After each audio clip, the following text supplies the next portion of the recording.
Biomed, Nexus, daily updates, your essential biotech, medtech, and pharma recap. No noise, just what matters.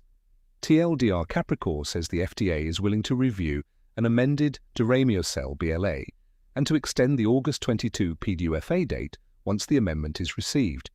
The amendment adds 24-month open-label extension data and new upper limb analyses. HOPE-3 was published in The Lancet, with the ejection fraction result revised to p-0, 0.9 from an initially reported p-0. STO4. The Second Circuit revived UMB Bank's Celgene CVR lawsuit against Bristol Myers Squibb on August 13. The $9 per CVR payment died when Breyanzi was approved on February 5, 2021, past a December 31, 2020 deadline.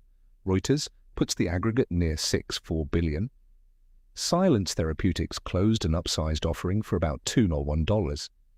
$3 million gross 14,907,407 ADSs at 13 ons, $50 including the fully exercised option, 4 days after Dive Siren's Phase 2 win.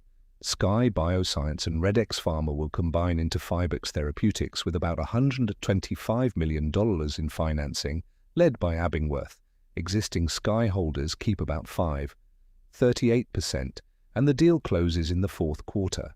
MapLight raised $150 million at $11. 38 a share to take its muscarinic candidate ML007CMA into a Phase 3 in schizophrenia and a Phase 2 in Alzheimer's disease psychosis.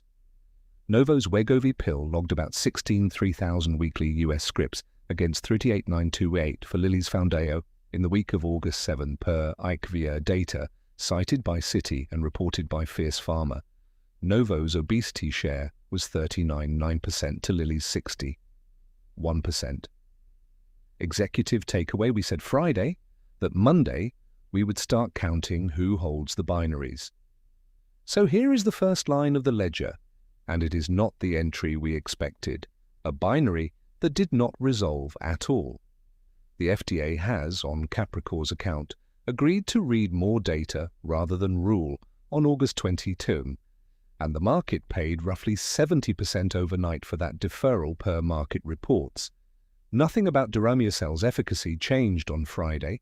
If anything, peer review made the cardiac case weaker. What changed is that a near-certain no became an open question with a later date, and an open question is worth a lot more than a closed one to the person holding it. That is the week's through line, the binary ledger. Every entry is someone deferring, transferring, litigating, or cashing a coin flip, and the price they pay or receive is the sector's real risk appetite, printed in public. Entry 2 arrived the same day from 2019. Celgene's CVR holders got their $9 claim back in front of a judge 7 years after a 5-week miss killed it. Structured consideration does not remove the binary, it relocates it. Keep both entries in mind as the milestone-heavy deals from last week's season. Read full analysis: FDA and regulatory Capricor's August 22 verdict is set to move, and the market treated a delay like a win.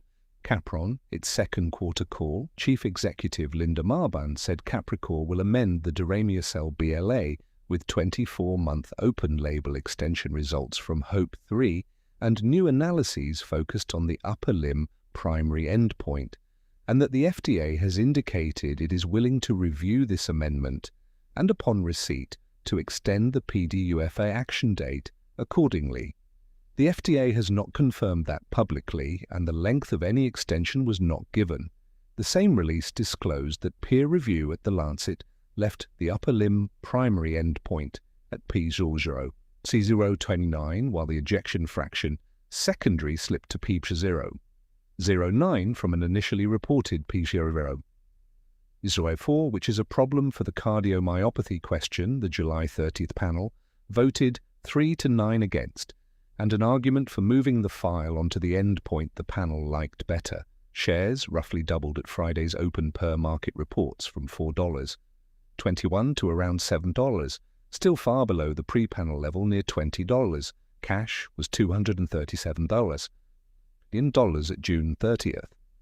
This is our FDA thread again. Last week, the same agency issued a manufacturing-only rejection to ITM. Here it is offering a sponsor with a shaky efficacy package more time. Biology risk, yes. Factory risk, no. The pro-brief price is what a deferral is actually worth. Litigation and deal structure. The Celgene CVR is back from the dead, and every milestone written last week should notice. BMYA unanimous Second Circuit panel revived UMB Bank's suit over the Celgene contingent value rights on August 13th, ruling that a defect in the trustee's appointment did not bar the case because everyone, Bristol-Myers included, had treated UMB as trustee. The CVR paid $9 in cash only if Zeposia, Abecma and Breyanzi were each approved by their deadlines. Breyanzi's was December 31st, 2020, and the FDA approved it on February 5th, 2021, so the whole payment lapsed.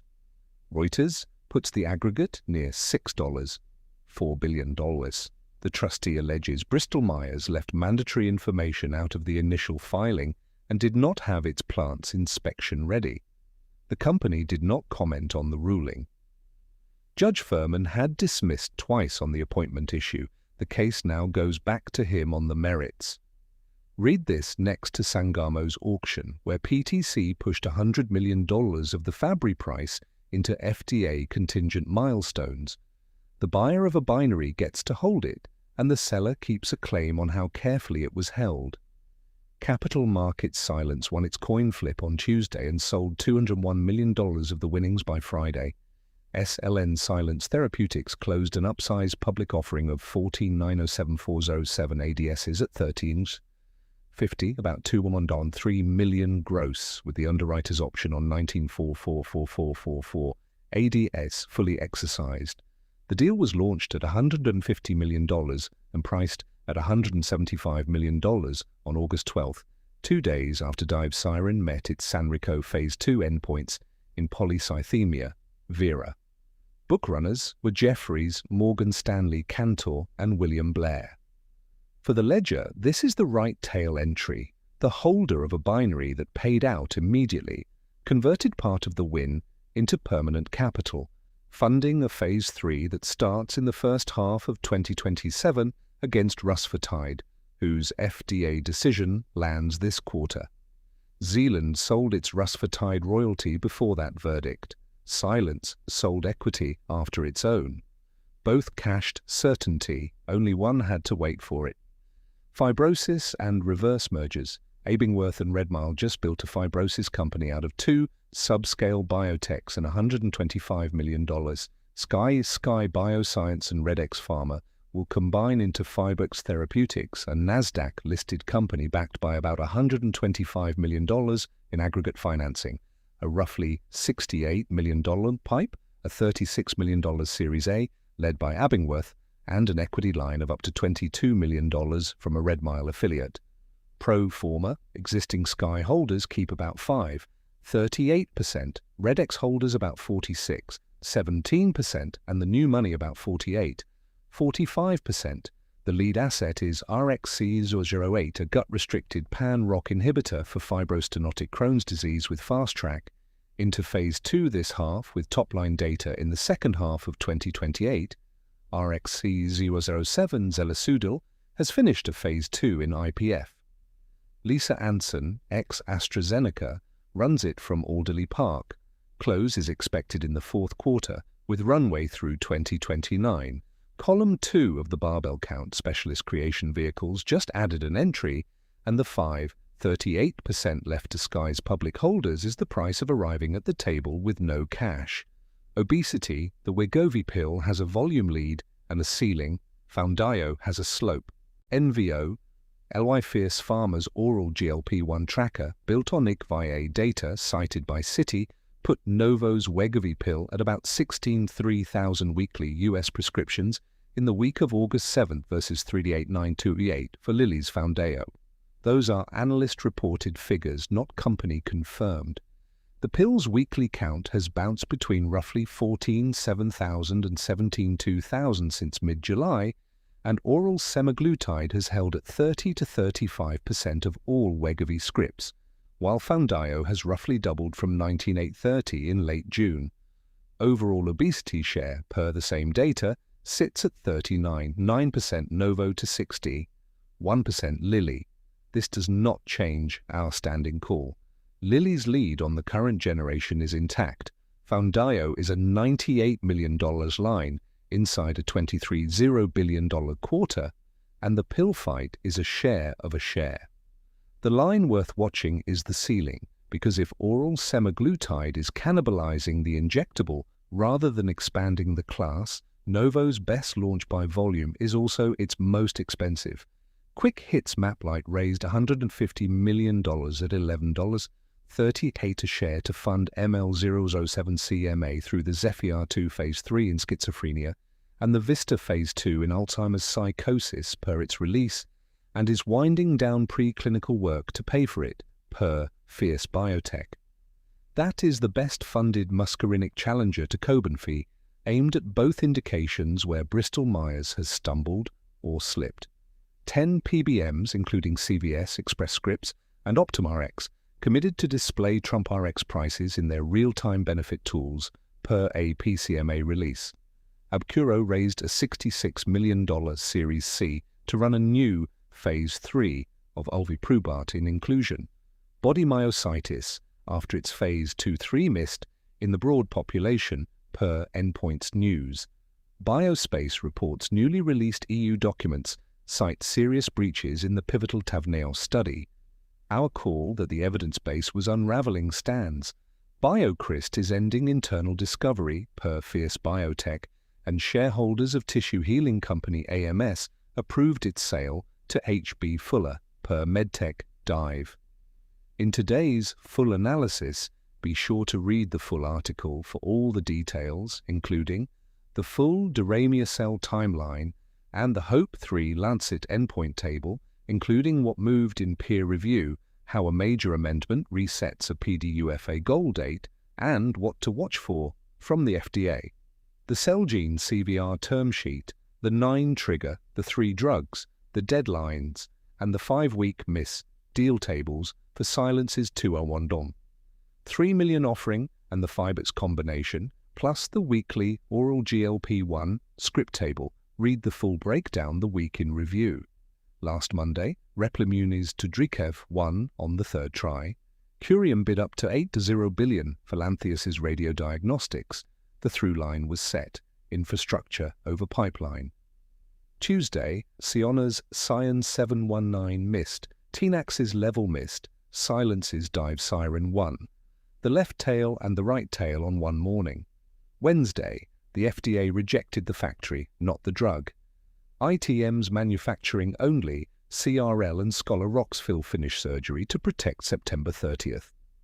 Thursday, Definium's DT120 went 2 for 2 in Phase 3. Prader-Willi absorbed the VCAT XR safety cluster and Aardvark's termination. Friday, the Sangamo auction-priced platform and drug in one courtroom, Zealand sold its rusfertide royalty. The thesis paid off. Weekend, quiet. Capricor's deferral, the CVR revival, Silence's close, and Fibrown were the Friday carryovers, and the ledger opens today. Biomed, Nexus, Proin. Today's Pro Brief. What a PDUFA deferral is actually worth, why the market paid roughly 70% for a delay, and the one number in the Lancet paper that decides whether it was right. The Celgene CVR is the ledger's oldest entry.